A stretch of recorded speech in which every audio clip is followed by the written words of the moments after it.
महान पुरुषों की अपनी लीला होती है। भगवान की वंदना में अलग अलग तरह से शब्द कहते हैं भक्त लोग, संत लोग। दादू दयाल ने भगवान से निवेदन किया था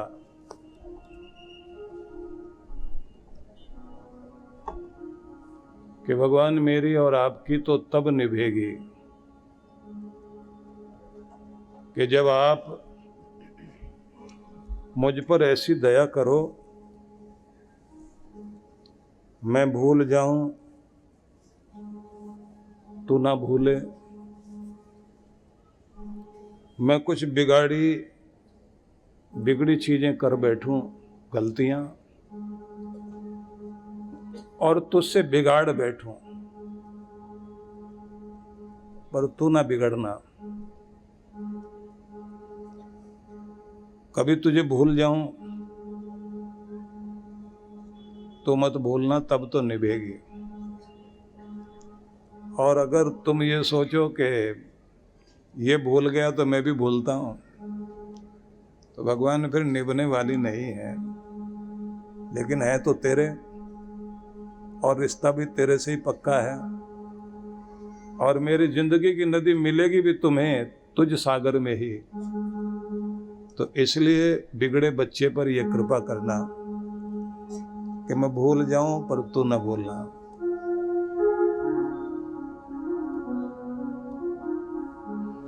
तो निभे जन सेवक तेरा, तेरे सेवक की तो तब निभेगी। तो निभे जन सेवक तेरा, ऐसी दया करो साहिब मेरा, ऐसी दया करो साहिब मेरा,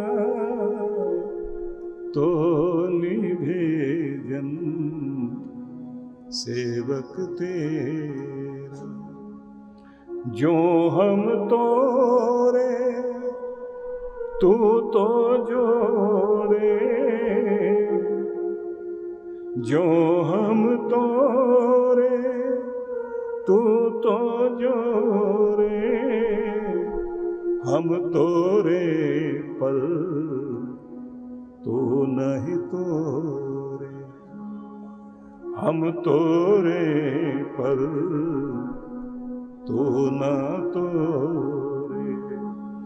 ऐसी दया करो साहिब मेरा, ऐसी दया करो साहिब मेरा, तो निभे जन सेवक तेरा। हम बिसरे तो तू न बिसारे, हम बिसरे तो तू न बिसारे, हम बिगड़े तो तू न बिगाड़े, हम बिगड़े तो तू न बिगाड़े। ऐसी दया करो साहिब मेरा,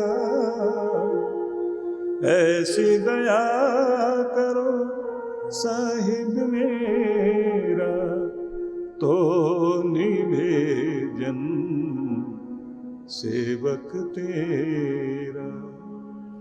हम भूले तो तू आन मिलावे, हम भूले तो तू आन मिलावे, हम बिछड़े तो तू अंग लगावे, हम बिछड़े तो तू अंग लगावे। ऐसी दया करो साहिब मेरा, ऐसी दया करो साहिब मेरा, तो निभे जन सेवक तेरा। और आखिर में दो शब्द बहुत अद्भुत करें कि जो तुझे अच्छा लगे वो हम तो नहीं है भगवान। तुम्हें अच्छे लगने वाले गुण हम में नहीं हैं, लेकिन जैसे भी हैं तो हमें अच्छा लगने लग जाए और तू आकर दर्शन दे हमें। इसी जन्म में जो हमने जन्म जन्मांतरों की यात्रा करते करते मनुष्य की देह में पहुंचे हैं, इसी जन्म में तेरा दर्शन हो जाए और हमारी कष्टों से मुक्ति हो जाए। ये भक्त लोग जब भावना में आते हैं ना, तो न जाने हृदय से क्या क्या निकलता है।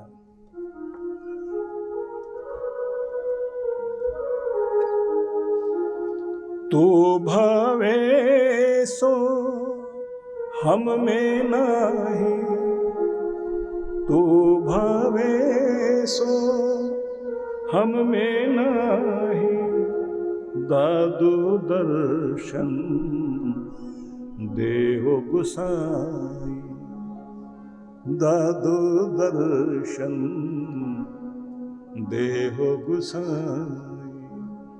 ऐसी दया करो साहिब मेरा,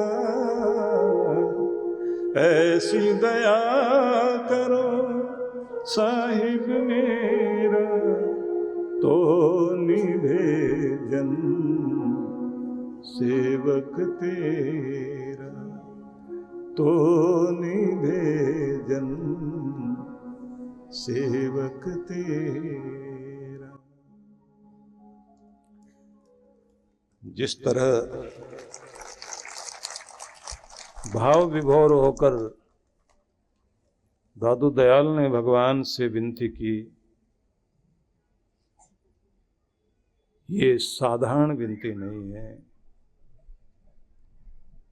कि तेरे सेवक का निभा तो तभी होगा जब तू इस तरह अपने सेवक पर, अपने भक्त पर दया करे कि ज्यों ज्यों हम तुझसे संबंध तोड़ें तो संबंध को जोड़ता चले। कि कुछ भी हो मैं रिश्ता टूटने नहीं दूंगा, हम तोड़ें और तू जोड़ता जाए। हम कभी कभी मूर्खताओं पर मूर्खता करते हुए रिश्तों से दूर चले जाएं, पर तू टूटने ना दे। हम भुला दें लेकिन तू ना भुलाए। हमारी गलतियां ऐसी कि जिससे हर कोई बिगड़ जाए हम पर सबकी बिगड़ी बनाने वाले तू हम पर ना बिगड़ना। हम गलती कर दें तो मेरे मालिक तू सुधार करना, और अगर हम तुझसे बिछड़ जाएं तो तू आकर जरूर मिल जाना। इस लायक बना देना कि हम आपके प्यार के काबिल बने। फिर भी कहता हूं भगवान, कि जो तुझे भाते हैं वो भक्त वैसा तो मैं नहीं हूं, पर जैसा हूं उसी रूप में आकर स्वीकार कर और अपने दर्शन दे आकर। भगवान अद्भुत प्रार्थना है उनकी। प्रार्थना करने वाले भक्तों ने अलग अलग तरह से भगवान की भक्ति की। मीरा ने जब कहा था माने चाकर रखो जी, अपनी नौकरी में रख लो भगवान, ये साधारण प्रार्थनाएं नहीं है। जब रैदास ने ये कहा कि मैं न जाने किस जन्म में तुमसे बिछड़ गया था और फिर दुनिया में फंसता चला गया, अब इस जन्म में फिर लगन लगी तेरी और तेरी याद आने लगी, तो अब तो स्वीकार कर लेना क्योंकि जन्म जीवन अब मेरे लिए नहीं, अब तेरे लिए है। बहुत जन्म बिछड़े हो माधव, ये जन्म तुम्हारे लेखे। अब तो ये जिंदगी तुम्हारे लिए अर्पित कर दी। तुम्हारा नाम जपेंगे, तुम्हारे सिमरन में रहेंगे।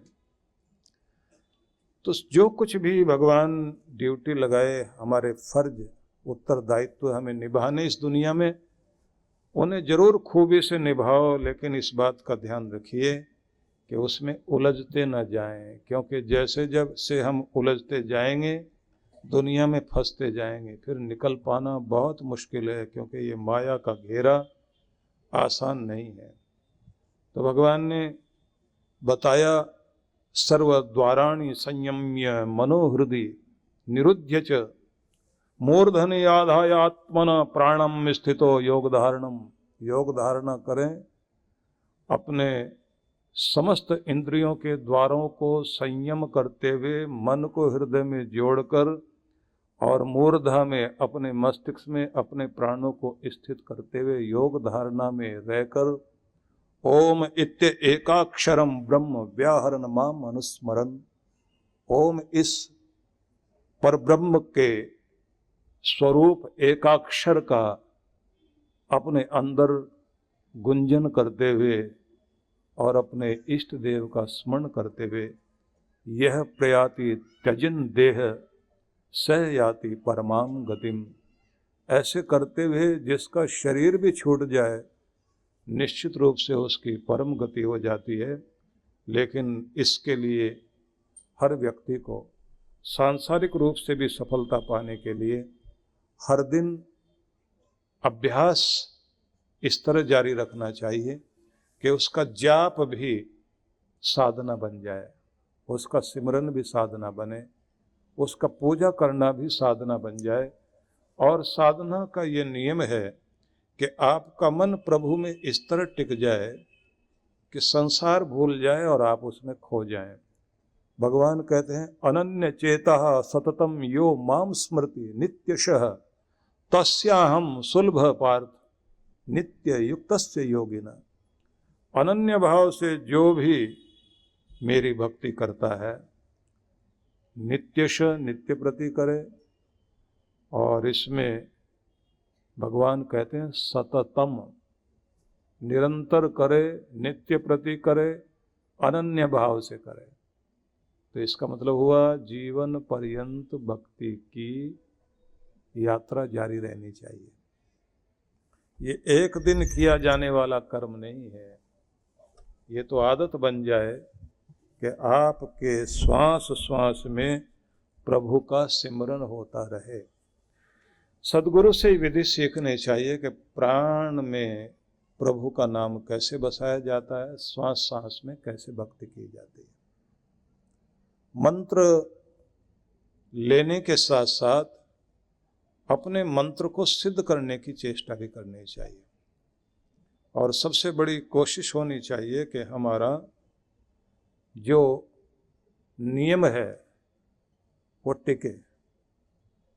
और खास बात, आपको नाम जपने में रस आना शुरू हो, ये बड़ी बात है। सेवा में रस आए, दान पुण्य करने में रस आए, मजा आए, उसका आनंद ले व्यक्ति। आत्मचिंतन के लिए समय निकाले, अपने मौन में स्थिर होकर बैठे, अपने मौन में रस ले, उसका आनंद ले कि अब मैं खुद के साथ हूं। अभी तक दुनिया के साथ था, अभी मैं खुद के साथ हूं, खुद से मिल रहा हूं, अभी मेरी मीटिंग खुद से है। और जब आप खुद के साथ मीटिंग करते हैं, खुद में खो जाते हैं, खुद में मौन हो जाते हैं, गहन खामोशी में पहुंच जाते हैं, तब आप अपने को समझाएं कि आज छुट्टी है। सारी दुनिया से बेखबर होकर पूरा अवकाश लेकर मैं तुमसे मतलब खुद से मिलने आ गया हूं। और फिर खुद को कहें आज हम आनंद करेंगे, आनंद में रहेंगे। फिर अपने आप को समझाना है कि मेरे मन आज आनंद मनाओ, सारा दिन खुश रहना है। और उसे कहो कि चिंताओं की नगरी की तरफ जाना ही नहीं आज। जिन्होंने सताया, जिन्होंने दुख दिया, उसका हिसाब किताब बहुत बड़ा है। आज वो खाता खोलना ही नहीं। जो तुम्हारी जिंदगी की आशंकाएं हैं, आज उन्हें भूल कर खुद के साथ बैठना है, आनंद में बैठना है। और बिना बात के आज मैं बहुत खुश हूं कि मैं खुद के साथ हूं। खिलखिलाओ, आनंदित हो। जापान में एक फकीर थे, वहाँ के बहुत सिद्ध संत थे, नानी इन। बहुत आनंद में रहते थे क्योंकि उनकी साधना, गुरु ने कहा कि जाओ जंगल में खुद को खोजो और खुद में खुद को पाओ और अपने रब को अपने अंदर ढूंढो। तो वो गए। तो वहां रहते रहते उन्होंने सोचा कि गुरु ने कहा कि पहले खुद को पाओ, तो अपने मौन में स्थिर रहने लगे, शांत रहने लगे और खुद को इसी तरह कहा कि छुट्टी मनाओ, आज मैं तुम्हारे साथ, खुद के साथ हूं, आज हम बहुत खुश रहेंगे। खुश रहने का कोई कारण नहीं ढूंढना, बस खुश रहेंगे, खिलखिलाना, मुस्कुराना है। आज अपने बचपन को लौटा लाना है।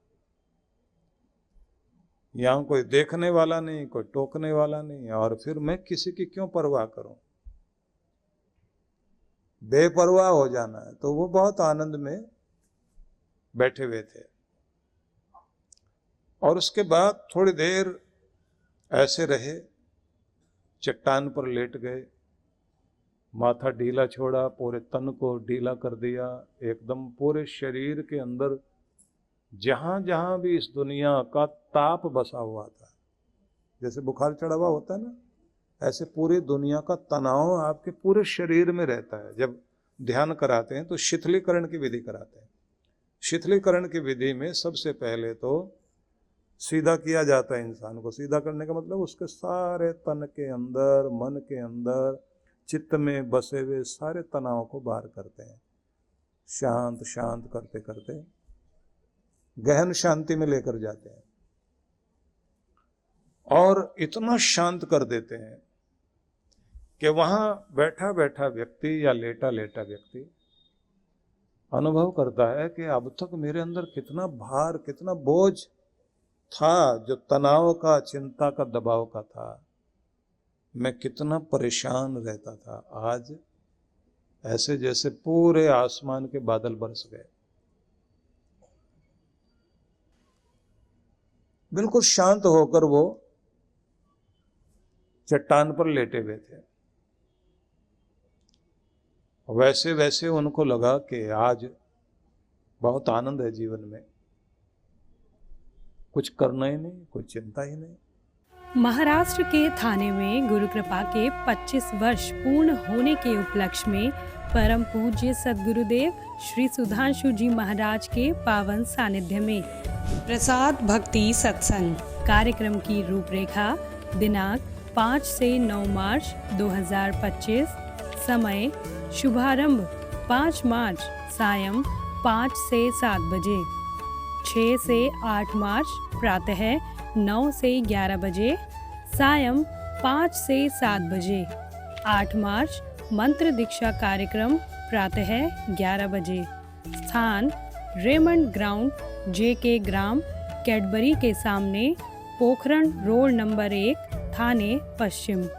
विशेष कार्यक्रम 9 मार्च प्रातः 10 बजे, वरदान लोक आश्रम, काजूपाड़ा, घोड़बंदर रोड, थाने पश्चिम। आयोजक विश्व जागृति मिशन, थाने मंडल। संपर्क सूत्र। आप सपरिवार सादर आमंत्रित हैं।